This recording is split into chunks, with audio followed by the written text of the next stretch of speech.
All right, all right. Welcome, everyone. Good evening, and thank you for being here for our May Parent Nation webinar. Thank you all, and I hope you are all having a great evening. My name is Linda Williams. I'm your Parent Nation coordinator. And before we get started and I introduce our speakers, I would love to introduce you to or reintroduce you to our national board. Danielle Eicher, National Director of Public Policy and Advocacy. Kimberly Scott, National Treasurer. Shelley English Figaro, co-founder and president emerita.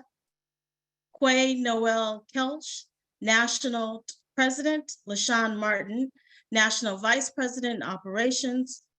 Shalon Newton, National Director of Corporate Sponsors and Partners. Cassandra Johnson, National Director of Community Service. And our speakers this evening are Jared, Kaara, and Jared and Kaara are the co-founders of Authentic Marriages, a faith-based relationship ministry designed to promote emotionally and spiritually healthy marriages globally. Jared is a double-boarded licensed adult, child, and adolescent psychiatrist and relationship coach.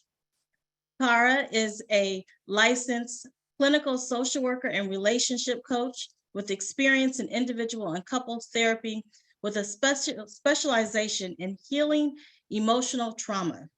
Together, they bring over 20 years of combined professional experience in the mental health field, working with individuals, families, and couples using evidence-based interventions. They have been together for 21 years and happily married for 16. Yay! Love it, Black love. They have two energetic kids, 7 and 10 years old, born and raised in the Caribbean, Jamaica, and Trinidad. They now call Atlanta, Georgia home.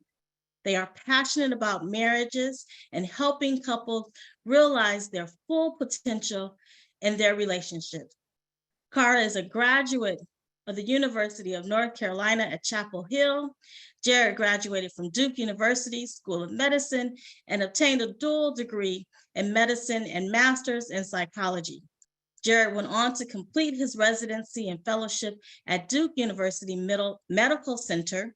Today, Jared is a practicing child, adolescent, and adult psychiatrist, and Kaara has a private practice where she sees couples remotely via teletherapy. Both are trained to provide individual and couples therapy and use various therapeutic models such as emotionally focused therapy for couples and eye movement desensitization, reprocessing therapy. Never heard of it, but I'm sure it's effective. So welcome, welcome, welcome.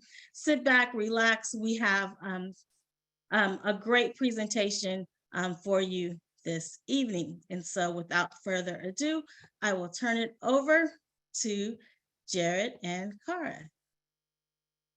Thank you so much.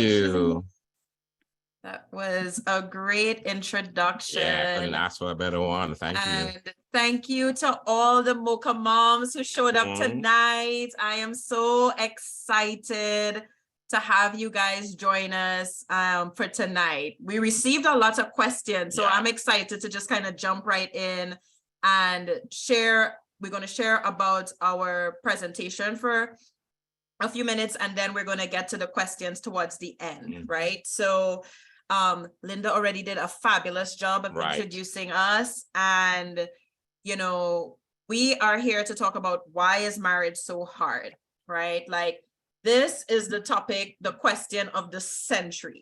Between marriage and parenting, they are neck and neck competitors for which one is harder.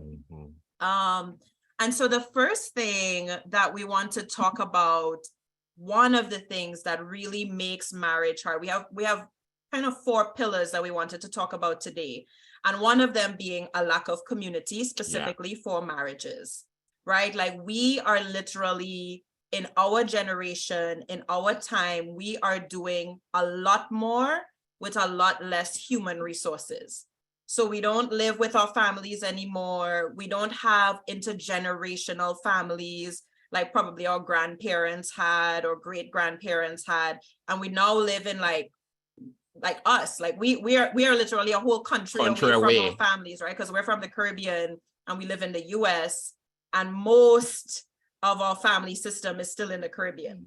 A lot of you are living in states where your family is living in a different state or a different city within that state, you know? And so we are just so far away from our resources that we have an undue pressure and stress that we think is normal. Right, exactly. And that's a big thing because we think it's normal, oftentimes we normalize the pressure that we're under, not realizing that this is something relatively new. You know, so oftentimes people are operating just as a nuclear family, husband and wife with the kids in the house, and they're dealing with all of the pressures of having kids, dealing with the stuff that comes up with them, pursuing their careers. And when you're trying to do all of that and you don't have an extended family community, it becomes really difficult because life is just harder now. Life is just more stressful now. The lives that we live are just a much more stressful life compared to our parents or grandparents. And so because of that, if we don't have our community, the stress that we're going to be under is going to be just tremendous. And so a lack of community is really negatively affecting us because when you don't have a community, or especially a family community, you oftentimes don't have people you can talk to about your marriage, people that you trust to talk to about your marriage, or even good examples of what marriage is supposed to look like. And that's huge. You know, for a lot of people, you know, especially now, you get to a point where you're successful. Maybe you're the first successful marriage within your family, for a successful person to go through the college and so forth. So for many of us, we are the first in our families to do a lot of things. And oftentimes that means we don't have a lot of examples to look at in terms of good, healthy marriages. So you may have one or two good marriages that you know in your family, but honestly, we need many, many more because we need to be able to take aspects of other people's marriages and apply it to our own. And if we don't have that, if we don't have that community of people to help us, then oftentimes it feels like, man, marriage is really hard. It shouldn't be this hard. And we're right. You're right. It should not be this hard because we need the community to help us to take some of that load off. And when we don't have it, it falls all back on us. Yeah. And I think that this is something, Mocha Moms, for example, represents an example of how we have created a community to support us in our journey in parenting, right? In our journey in motherhood. And that very same reason for needing a supportive motherhood, sisterhood community is the same reason we actually need a marriage community, like a similar community where it's like we can sink our teeth in and we feel supported. We feel like our marriage is supported. Right. For the most part, a lot of us are doing marriage alone, right? A lot of people are doing parenting alone, but a lot of us are also doing marriage alone because we don't really tap into our communities to support our marriages or to help us relieve some of the stresses that we actually are facing, right? And to your point, it's like we end up normalizing stress, right? So we end up normalizing this idea that being tired all the time, stressed all the time, busy all the time, like those things have become our normal as opposed to it being abnormal. And so I find myself as a therapist, which thinking about how when I have my clients come to me and my job is to help what looks like you are a totally sane, normal person. And my job is to help you live in a crazy world, right? Because we think that we're the ones that something's wrong with us, right. Why we can't figure out how to do it all, how to balance 1,000 things at a time, how to be in 3 different places at the same time. We think something's wrong with us that we can't do this, right? When really it's something is wrong with the world. Yes. And we're the normal ones trying to live in a crazy world, right? And we're trying to make a crazy world our normal. And so this separation of families really kind of has added a lot of pressure to the individual family system of every person. And so we need more resources. So the Yes. solution to a lack of community is to find community. The same way that we found Mocha Moms to help us out, we also need to find a similar community to help us relieve some of the pressures of our day-to-day lives, right? So I think of like making sure that we are not only finding a supportive community like a church small group, a marriage small group, finding couple friends that you can hang out with that are not crazy, that you know that Give that good that, advice. right, that they can pour into you, Exactly. you can pour into them. That's so important. You know, just like how we need mommy friends, we also need couple friends. And finding or paying for support because we are doing a whole lot and we're doing it by ourselves, and especially as wives and women, like I feel like the burden is even like greater with how much responsibility that is on your plate to manage a household, to manage kids probably, and in addition to manage being married, manage your career, manage your kids, everything. Like that's a lot on someone's plate. And so finding ways that you can kind of offload some of those things that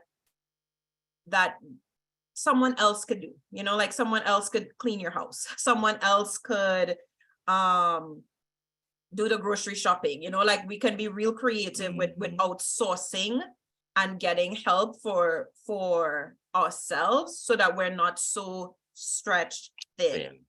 And this is one point that you're going to hear throughout, which is to seek therapy. I am a big proponent of seeking therapy, individual therapy for yourself, right? I am a therapist and I have my own therapist because my therapist is my form of self-care. That's the way I take care of myself.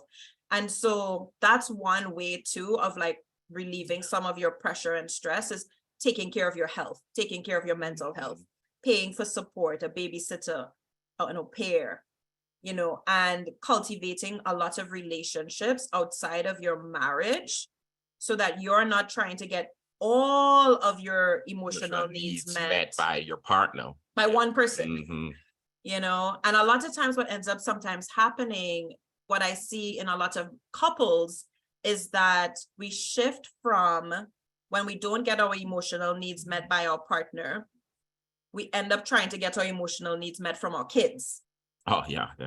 That's a big one. And that can be really tricky to put kids in that position where, you know, they become your primary source of affection, of love, of connection, of all the things. And kids should not be our substitute for what needs to come from an adult, you know, because that is also a lot of pressure to put on kids. Yeah, exactly.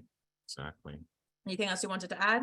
You know, I would just say, like, even in our coaching groups, we just see this a lot where, you know, a lot of people, there's this, you can feel this sigh of relief, just seeing people in this kind of community that we create where they feel like, man, this is the first time I'm able to kind of talk with other people honestly about my marriage. And it just feels so good to have that support. And, you know, that shouldn't be the case. It shouldn't be the normal that we don't have communities of support. So it's really important that we find ways of creating that. So one of the reasons why this is like one of our number one points is because we're just really big on community. Like whatever it is your community looks like, whether it's your friend circle, your family circle, your church circle, you know, your Mocha Mom circle, like I'm just really big on, we all need community for different reasons and aspects of our life, you know, and I think we cannot and should not try to exist without it. Exactly. So, you know, another big pillar in terms of when we're thinking about why it is that marriage is so difficult is mental health issues. And we're talking especially about the ideas of stress and burnout. So, I mean, our society pre-COVID-19 was super stressed, super stressed. A lot of people are carrying stress within their bodies, within their relationships, their jobs, their roles that they play. And then since COVID-19, it's just taken another leap. It's just gone up. And as a psychiatrist, I see it in my office every single day. Like COVID-19 was a traumatic event that happened to the entire world. And it took a huge bite emotionally out of us as a people. And so our ability to deal with stress has been diminished because of what has happened and what is ongoing.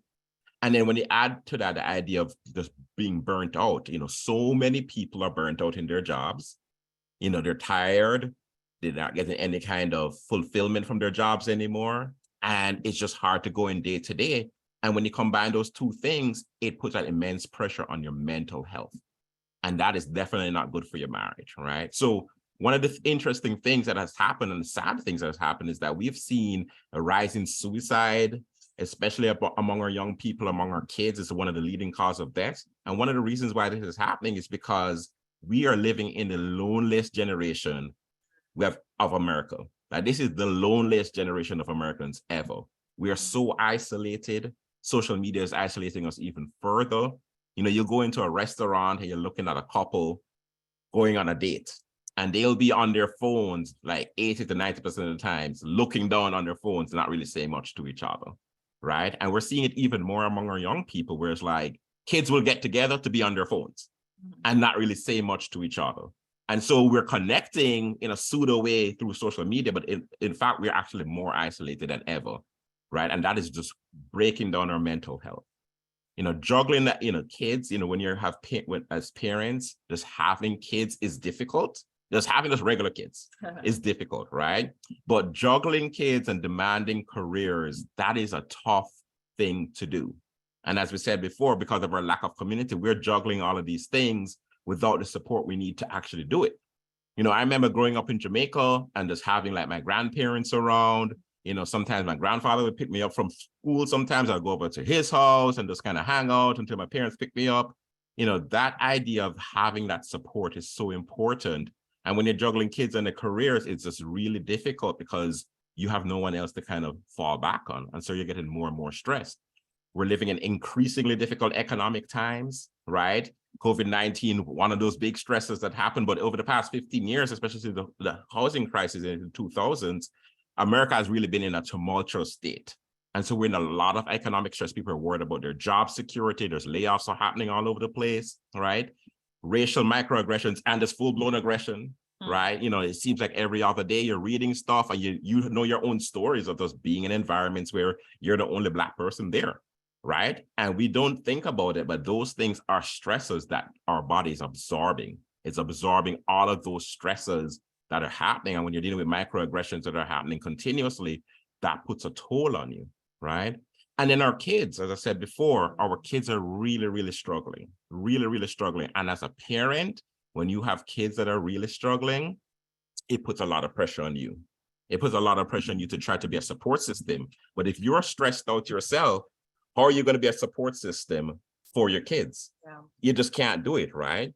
And so one of the things that we're seeing is that, especially in the Black community, one of the problems that we have is that, it's a good thing on the one hand. We talk a lot about this idea of having resilience, right? Which is a great thing. Resilience takes you through a lot of stuff. But the problem is that when we look at resilience as a way of saying, well, any problem that I have, I'm just going to grit my teeth and just run right through it. Well, that's not resilience. That's a lack of self-care. And that lack of self-care is literally killing us. That's why we have all these chronic medical issues that happen in our communities: high blood pressure, diabetes, heart disease at much higher rates, because we don't deal with our stress properly. We don't deal with the issues that are happening to us properly. We don't take care of ourselves. And so our bodies are absorbing all of that, and we are literally dropping dead because of it, right? So stress hurting us. And one of the things that stress does to us is that it makes us want to disconnect. And this is how it really affects our marriages, because when you're feeling super stressed out, oftentimes the last thing you want to do is spend time trying to connect with other people. You just want to veg out. You just want to do something, oftentimes on your own. It causes you to disconnect, not to connect. And so when we're stressed out, when we're burnt out, we are going to disconnect from our partners.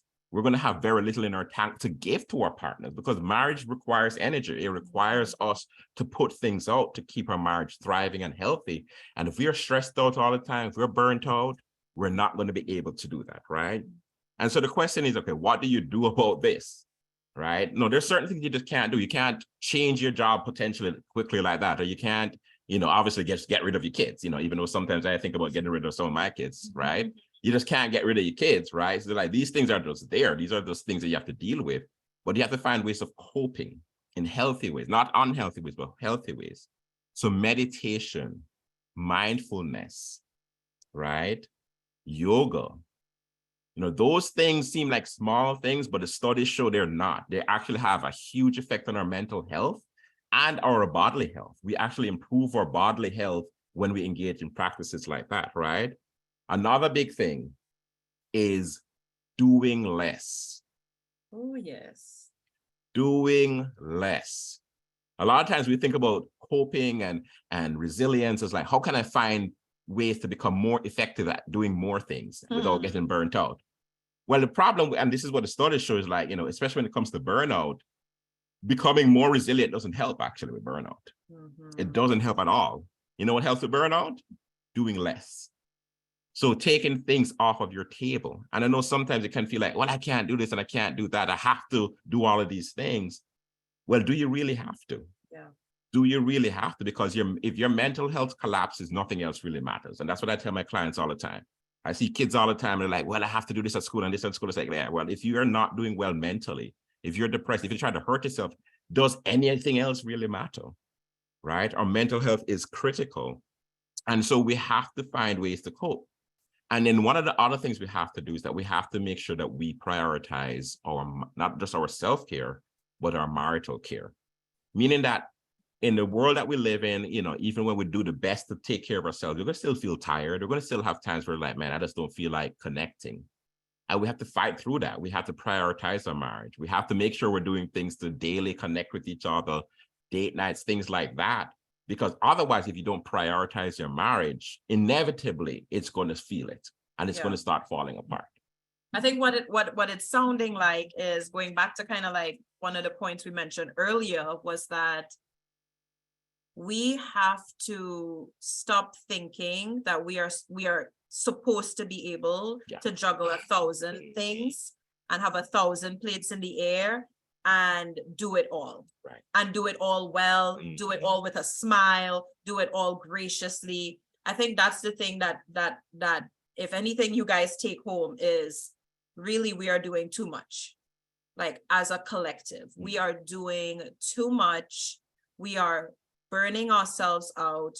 We are stressing ourselves out. And then we're wondering why is our kids have anxiety, why our kids are depressed, why our kids are struggling with suicidal thoughts, right? Like that's almost becoming so normal that not, right? Like it's becoming so normal for our kids to be struggling with mental health and to not, right? And we don't realize that in the school system and in our environment, we're putting not only a lot of pressure on ourselves, but we're putting a lot of pressure on our kids. A lot of our kids are overscheduled. We didn't even begin to talk about how they are sleep deprived. You think we sleep deprived? These children are sleep deprived, right? These high schoolers, teenagers, they're not nearly getting enough sleep. And one of the things that I tell parents all the time is that if you want your kids to do well, one of the most important things you can do is to take care of your marriage. Yes. Because your kids know when you're not doing well in your marriage. They know. You may try to hide it, but they know. They're feeling that energy in the house. And if your marriage is not doing well, that creates a significant amount of anxiety for your kids because your marriage is what keeps everything together.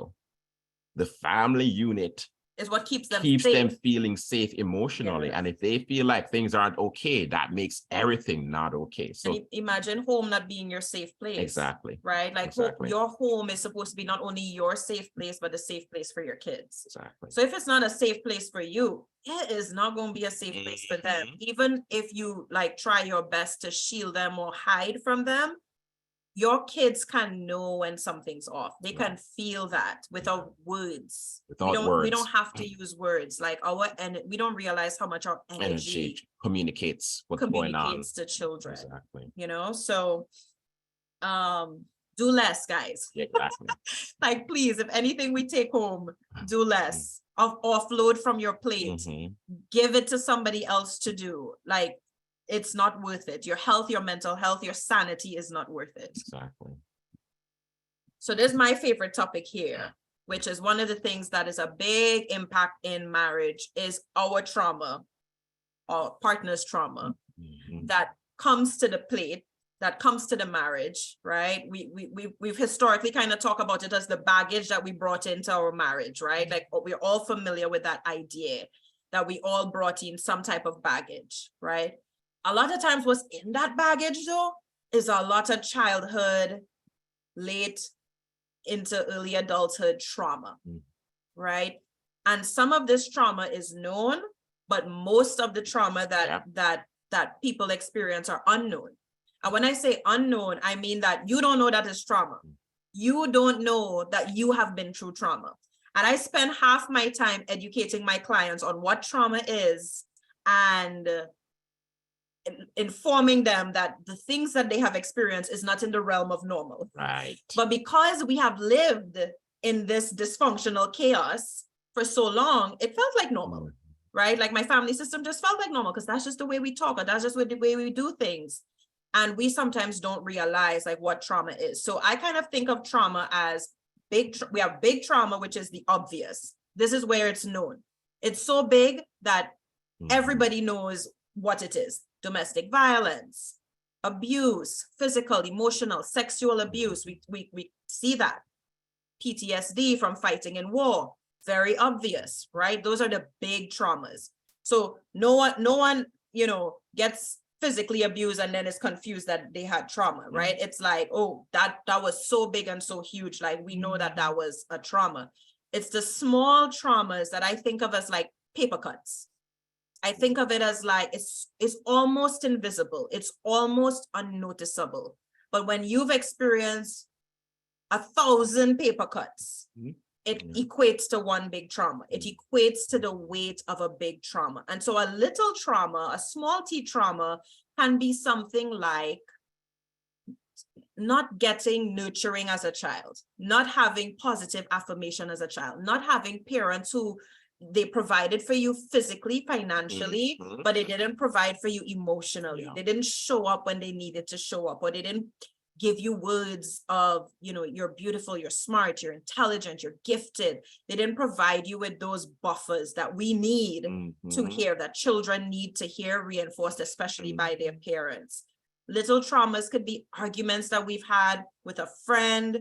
We could talk about friendship breakups, past relationships that it wasn't abusive, but it wasn't pleasant either. It could be an argument you had with your spouse. It could be an argument you had with your mother. It could be small things. But what all of these little traumas do is that they always communicate a negative message about yourself, and it leaves you feeling bad about yourself, right? So that's the effect of trauma. The effect of trauma over 1,000 of these messages that you're not important. And this is now how trauma shows up in your marriage, is that when we have an interaction or an argument, that then becomes the source of my trigger. Right. Because now the message of trauma said to me all my life, which was I'm not important, or I'm not worthy, or I'm unlovable, or I'm not good enough. If we have recycled any of those words at any point in time in our life, right, that tells us that message did not come today from our partner. Right. That message came from past situations in our lifetime, perhaps in our early actual childhood lifetime, that got planted, probably invisible for most people. I think of it as like invisible seeds, because an invisible seed is like, you don't know that you're not being nurtured as a child, right? Like children are not walking around necessarily going like, oh, my parent is not giving me positive affirmations, right? Like children don't really notice that, but they notice what it feels like to kind of have a hole in your heart, what it feels like to kind of feel like, wow, like I see somebody else have something that I want and I don't have that. Why is it that I can't have that? Why is it that I can't have like two parents who are there for me, who come to my sporting events or to come to my graduation? Or why is it that I don't have fill in the blank, right? Like that's what children tend to pick up. And so those are the things though, those messages that we have gotten all along the way from our trauma is what shows up in our marriage. And it becomes now when the source of the trigger, and it becomes the story I then tell myself when I am triggered. So now I start to regurgitate if I get upset, if there is something that my husband didn't do, right? And it could be simple. This is how triggers work, because triggers is not about, and the arguments that we have is not about whatever we think we're arguing about. And this is where we get caught up and confused in communication, because you leave the dish in the sink. I spent the time putting away the dishes in the dishwasher. Why would you leave one dish in the sink after I took my good time to put away everything, right? That's the trigger. The trigger is me seeing the dish in the sink. Now I'm like, I'm upset. I'm hot. I'm just like, your thought is like, you are inconsiderate. Thoughtless. You're thoughtless. You didn't think about me. You didn't consider me. And underneath all of those words, underneath all of those statements is really this feeling of I am being taken for granted, right?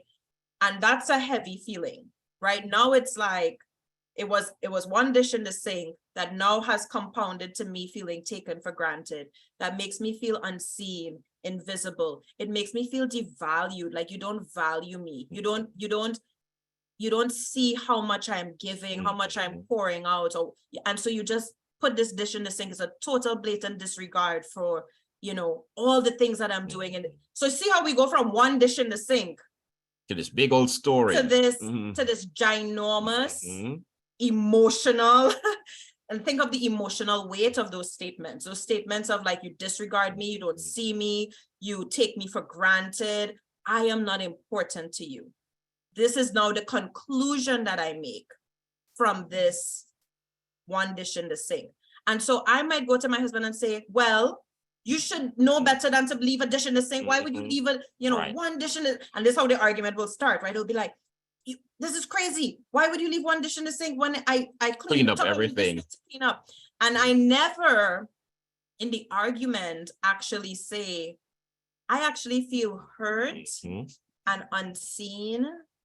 And I feel like I don't matter to you. Right. And that makes me feel sad. Like that really is a heart. When you think about that message, if you are married, you're in a relationship, you all live together, and you can sit with that emotion of feeling like I don't matter. I'm not important to you. Think about how heavy and loaded that is. And that's often what we never get to in the conflict communication resolution piece. And a big part of the issue is that story that we tell ourselves did not start when your husband didn't pick up the dishes onto the sink or clean up the dishes in the sink, right? That story has been implanted oftentimes from childhood. And usually, we may be very confident people, but oftentimes those stories show up when we're under stress. Yes. When things aren't going well, when we're frustrated, whatever, those stories start picking up in the back of our heads and start kind of whispering to us, right? And then when something happened that triggers us, it just taps into that story. Yeah. Right. So you're thinking about what's going on in front of you, but it's not. Yeah. It's not. Yeah. And this leads us right into our conflict cycles, the typical conflict cycles that couples get into. And the most common conflict cycle is the pursue, withdraw conflict cycle. And this really has a dynamic of the person who is the pursuer tends to be the person who is not afraid of conflict. They are not afraid to approach the situation. They're like, listen, we have a problem. We need to talk about it. Let's have a conversation. And the person who is the withdrawer is like, oh, right. Here we go again. And the withdrawer is like, if we keep having these conflicts, our relationship is going to fall apart. So I'm going to be the peacemaker. I'm going to be the person who's not going to say, I'm just going to take it. Peacemaker. I'm going to take everything you're saying. I'm just going to swallow it because I don't want to make things worse, right? And so the pursuer and the withdrawer are doing things that make sense to them. Yeah. So in the world of the pursuer is the person and whichever role you are, it doesn't matter. Because no one role is more holy, more righteous, better than, more esteemed.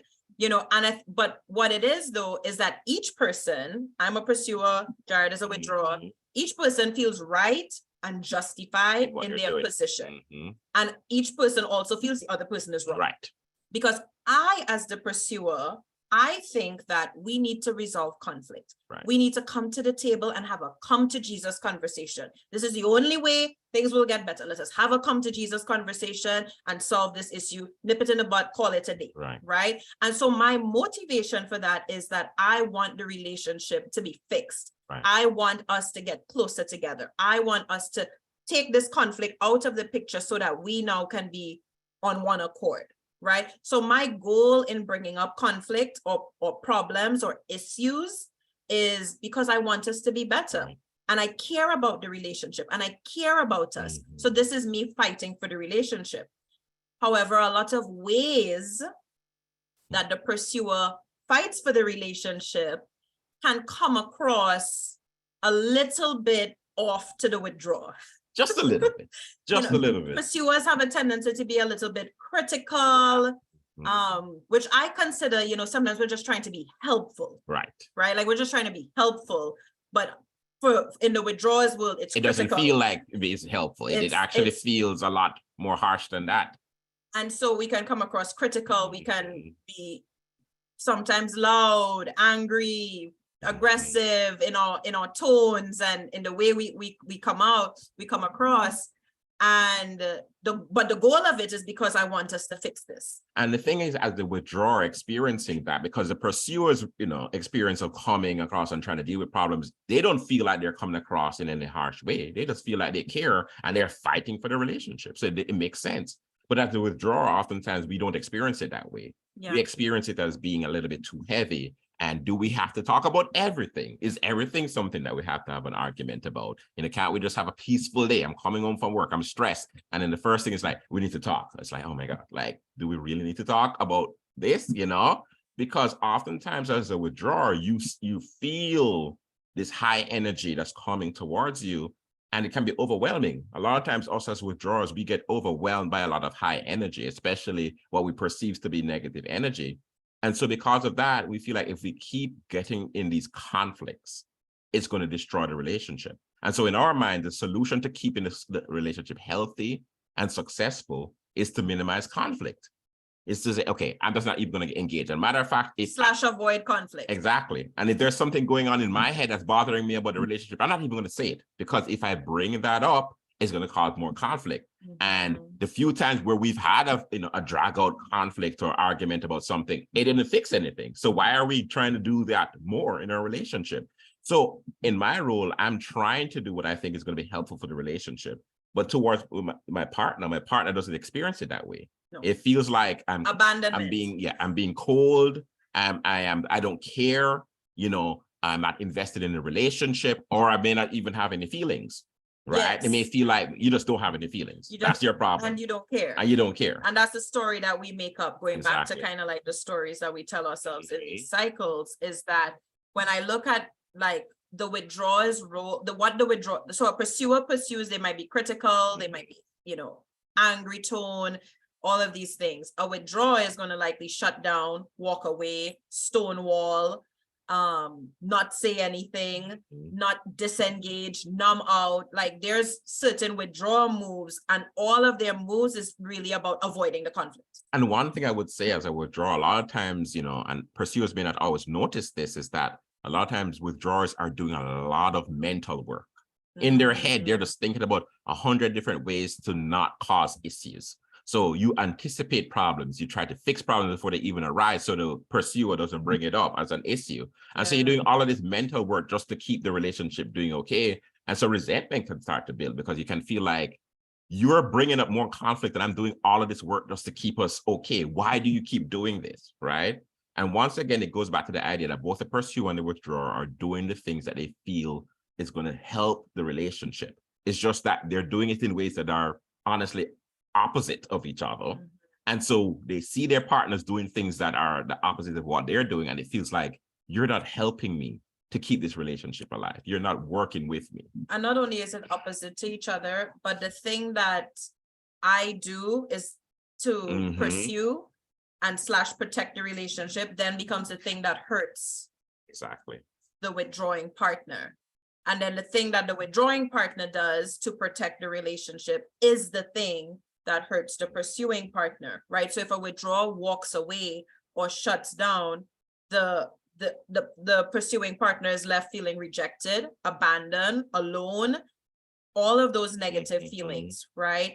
And so the thing that we're doing to help the relationship is simultaneously the thing that's hurting the other person.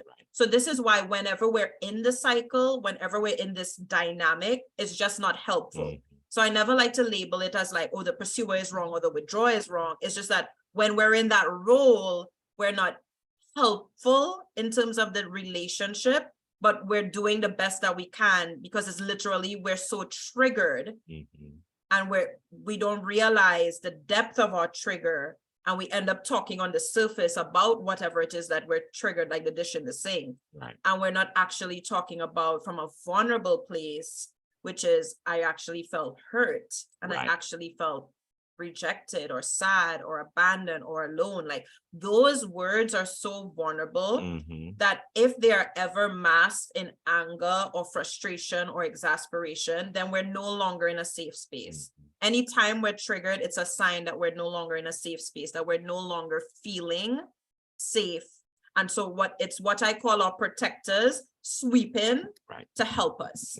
And our protector as a pursuer might be the criticism or the anger or the frustration. And the protector for the withdrawal might be the shutting down, the walking away, the distancing, right? And then the other two cycles are a little bit less common. So when we have withdraw, typically what that is that we had a pursuer who just got tired.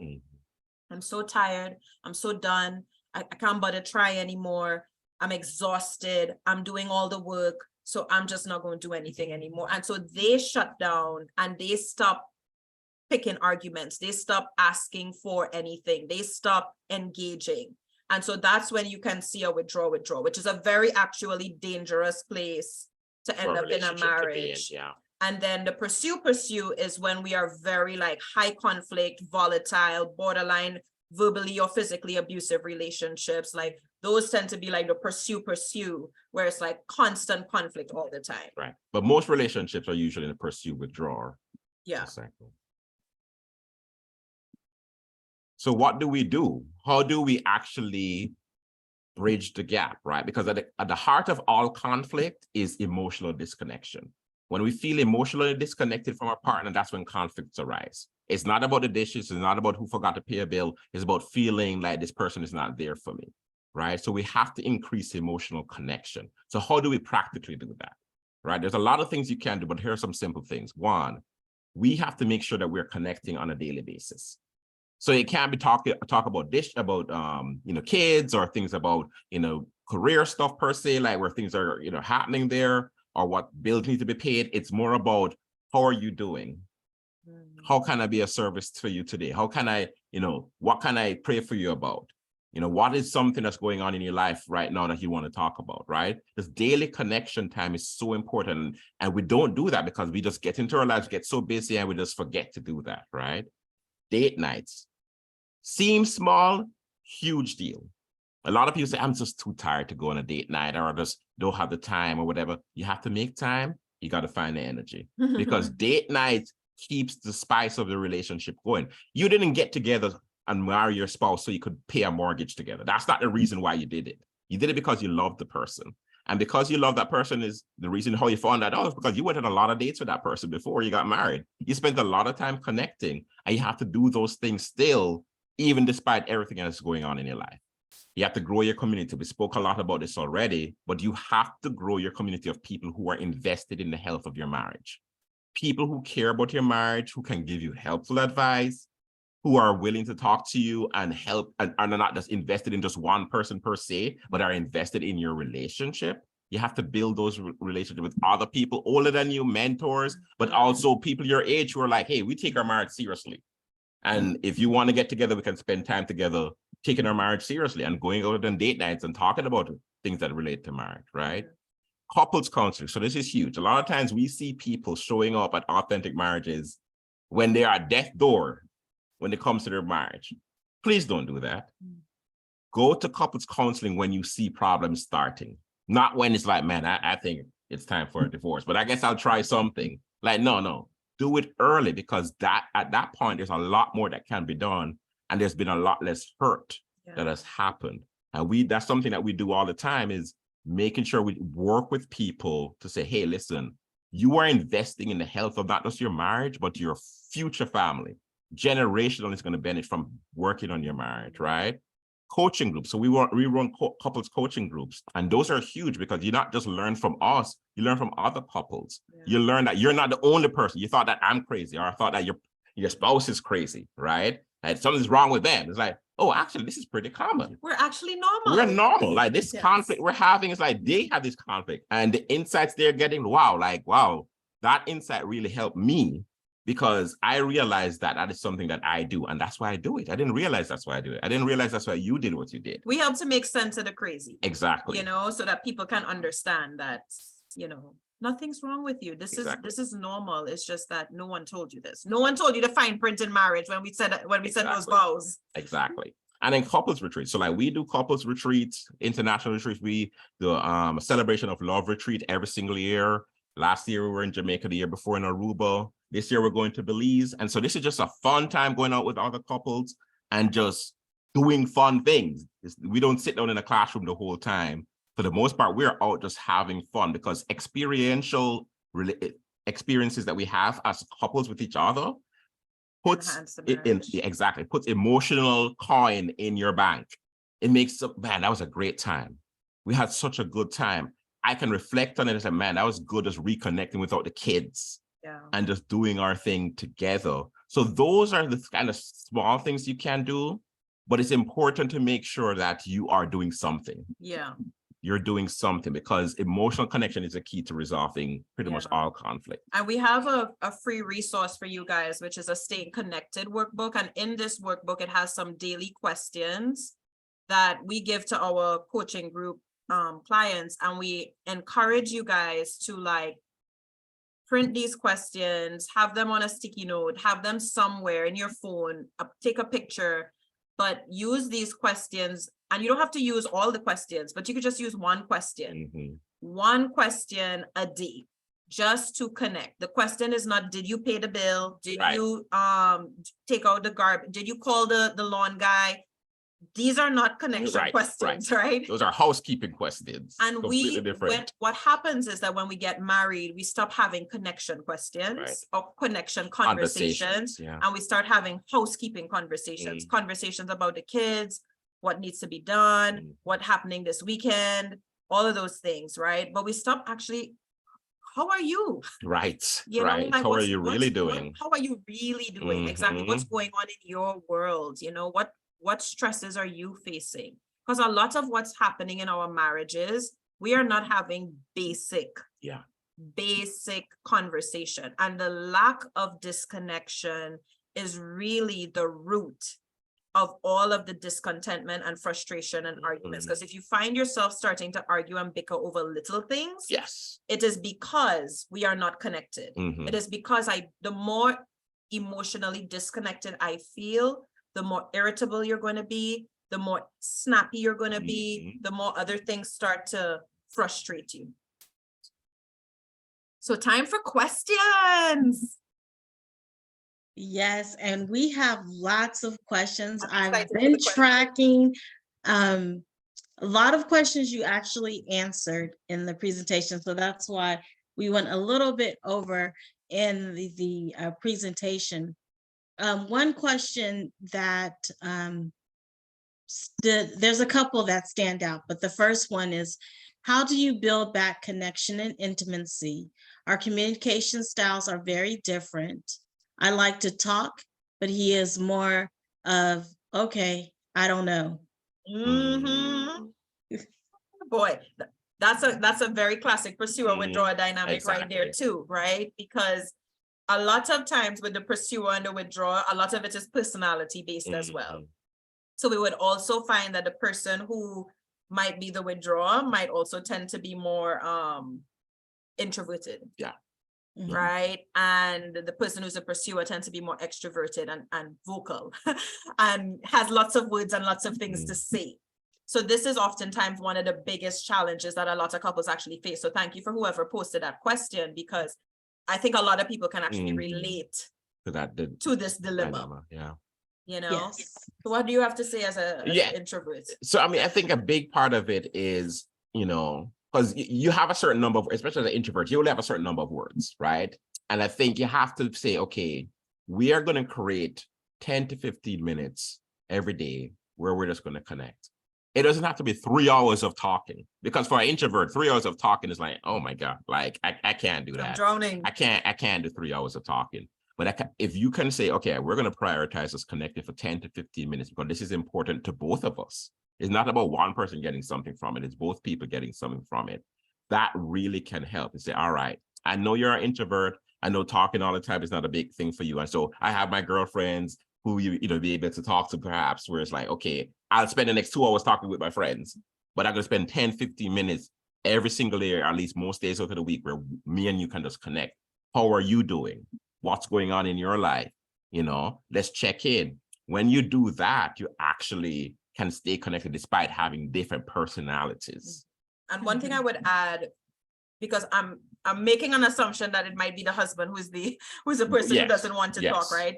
Yes, So she sometimes said it's he. reverse. Right, Yeah. Sometimes it's reverse. So, and the husband is not here to hear this, so we're gonna have to pass the information on to the husband. But the thing is, he legitimately doesn't know. When he says, I don't know. Yes. And I think like that's something that's hard for us who we of course, I mean, you don't know, like, like that is such a foreign like idea that you cannot know. Right. And I have, men, it's not. And for a lot of men, it's not. It is not. There is, what's the thing that we recommend people to watch? Oh, I mean the mask you wear? Yes, the mask you wear. Okay. Anybody who have a husband, a brother, a son, any male person in their life, watch the documentary. It's on YouTube, The Mask You Live In. Yeah, I think it's a mask. I think it's A Mask You Live In. Yeah. And it really talks about too how, just culturally speaking, like men are cultured to suppress their emotions and not to, and the acceptable emotion in society for men to express is anger, and then everything else is no. And even limited amount of anger as well. And so especially for a Black man, so oftentimes we're stifling almost all of our emotions, including anger, because for a Black man, anger is like a dangerous thing and can get you killed, right? And so oftentimes you're taught as boys not to express those. So when he says, I don't know, I want you to believe him, number one. Because it's real. Because he really doesn't know. And number two, if he was here to hear this and he wants to know how he wants to actually figure out how he feels, this is where the mindfulness stuff comes in. Right. This is really literally where it's like, let me just notice what's going on in my body and connect that back to the emotion, because a lot of men really do not know how they feel. And so the easiest way therapeutically that I help guys to know what they feel is to say, okay, what you're feeling in your body, now let's trace that back. Exactly. Right? So if you feel like a brick on your chest, okay, is that anxiety or is that anger? Right? So it's like they kind of know what they can, if they can identify what they feel in their body, they can connect it back to an emotion eventually, but it takes practice. Exactly. Okay. Wow. We really do need like a whole nother 3 sessions, a whole nother hour Yeah. or 2. I want to ask this, let's see where we are. We have 5 more minutes. So I want to ask this one question that's in the Q&A, because I think this is, I think this probably hits home to a lot of people. What do you do when you want to try couples counseling, but your partner says you don't need it? That's a good question. Your partner says that you don't need it, but you want it. I'm tempted to say you have to pull out the crazy, but but you know, that's not necessarily a therapeutic answer. But sometimes you do, right? Like sometimes you really do have to kind of be like, listen, like we have to set like certain boundaries, you know, and you can lead a horse to water, but you can't make it drink. At the end of the day, the only person that you can control is yourself. Right, in that situation. And so I would say for yourself and for your sanity, you do your counseling. Because what can happen is that when you start to make shifts in how you approach your partner, they will notice. And better yet, if it's for the better, they will be like, oh, something's different here. And they can get curious about that. So I have seen where a lot of, and it's usually the women who go to counseling by themselves, And then a year or two later, the husbands like get the memo. Right? Because they start to notice something different happening in the household. Like the energy feels better. And they're like, oh, okay. So tell me a little bit about what's going on with therapy, you know? So I would always encourage you to go by yourself for your own sanity. But also sometimes you actually do have to be have a very you have to have a very forthright conversation, because I think a lot of times what ends up happening is that, you know, one partner may say, you know, like, I think it would be good if we saw a counselor, you know, may say something along those lines, but sometimes that's not clear enough, especially for men. A lot of times we don't get the messages and the little hints that are being dropped. Sometimes you just need to be like, hey, listen, we need to talk. I don't know how you feel about what's going on in a relationship, but I am very concerned about her relationship. Exactly. I am very concerned about it. And I want us to at least see a couples counselor at least once or twice or whatever, just so we can talk about the fact that I am not happy in our relationship, right? And be very, very forthright about it. Because oftentimes, us as men, I just talking for myself, my wife would drop hints about stuff. It's like, oh, I said 10 things. It's like, I didn't hear not one of them, right? But if you say, hey, I'm not happy to a man and say, we need to be in couples counseling, a lot of men, that will get their attention. Yeah. Being very forthright. And a lot of men are the ones that think everything is fine. Yeah. So most men think things are fine in a relationship. So that's where the hard convincing can be tricky, because it's like, why do we need counseling? Because I feel fine. I think we're fine. I think you're making a big deal out of nothing. That's what I think. And that's why I would say sometimes you might have to pull out the crazy. You may have to be very, you have to be very forthright. Yeah, especially if you are the withdrawer. Like, you know, there's a problem, but you don't say anything. And so, that can also, that's a mask, right? And so you're also, it's like, why? I thought you were happy. What's wrong? Yeah, what's going on? They do not know the depth of your pain. Because although you might have been screaming, arguing, quarreling, you know, fighting, they may not know what was under that. They don't know under that was sadness or rejection or abandonment, right? Like, they just see this angry, like, fire-breathing dragon. It's like, I'm the one that's suffering, not you. Exactly. Like, I'm putting up with all of this stuff. What are you talking about? Like, you're not happy about what? Like, our life is great. You're the problem. You're the person who's not happy. And so oftentimes you have to be very forthright about, like, your deeper emotions. The deeper emotions. Like, I feel really sad. I feel really alone, lonely in our relationship. And that may not be great to hear, but at least when you hear that, it's like, man, I can't really go around and say that we're doing great if my wife is telling me I feel lonely in our relationship. Yeah, absolutely. Well, we actually have 1 minute left. So I just wanted to give like a very quick shout out to our national board, who had the honor and the privilege to be on the Sherry Shepherd show today.